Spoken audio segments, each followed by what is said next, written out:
Let's go back to Zacchaeus, verse 6. So he came down at once. He welcomed him gladly. All the people saw this and began to mutter that he's gone to be a guest of a sinner. And again, notice he's gone. This isn't quick from 7 to 8. This is a time period where he gave to Zacchaeus. And while he's there, what are all the God people doing? And it is the God people doing it. They're muttering about this person. They're actually angry about God being with this person.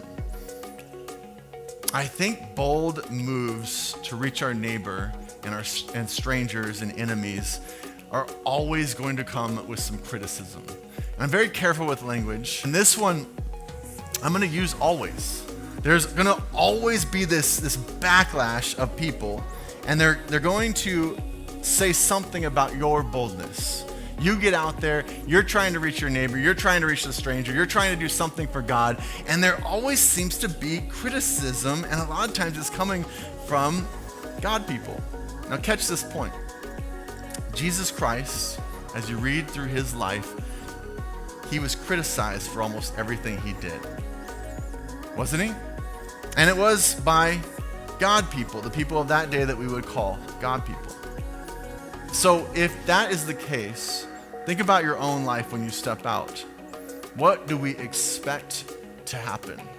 And if Jesus was here, where do we think he would be? Where do we think God would be reaching out to? Who would he be reaching out to?